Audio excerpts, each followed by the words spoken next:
بسم الله الرحمن الرحيم. هل أتى على الإنسان حين من الدهر لم يكن شيئا مذكورا. إنا خلقنا الإنسان من نطفة أمشاج نبتليه فجعلناه سميعا بصيرا. إنا هديناه السبيل إما شاكرا وإما كفورا. إنا أعتدنا للكافرين سلاسل وأغلالا وسعيرا. إن الأبرار يشربون من كأس كان مزاجها كافورا. عينا يشرب بها عباد الله يفجرونها تفجيرا.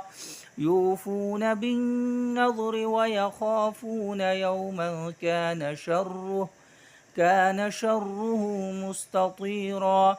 ويطعمون الطعام على حبه مسكينا ويتيما وأسيرا. إنما نطعمكم لوجه الله لا نريد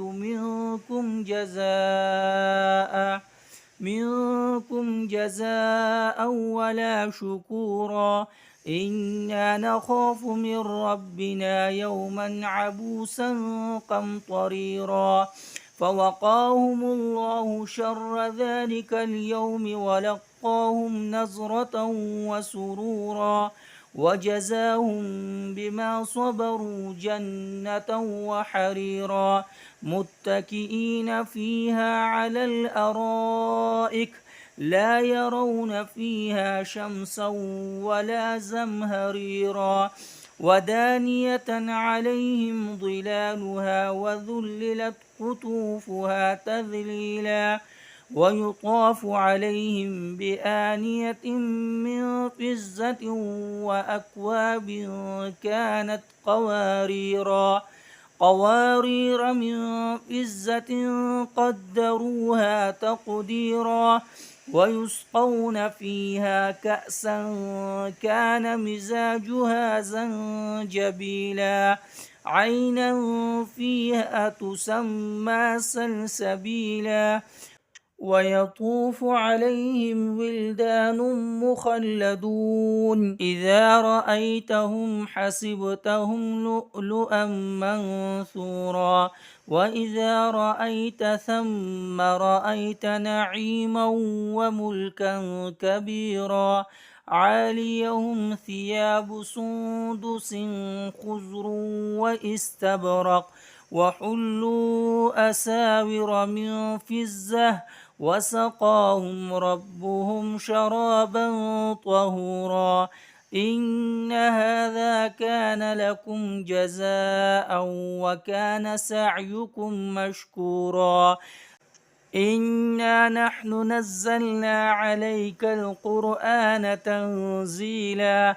فاصبر لحكم ربك ولا تطع منهم آثما أو كفورا.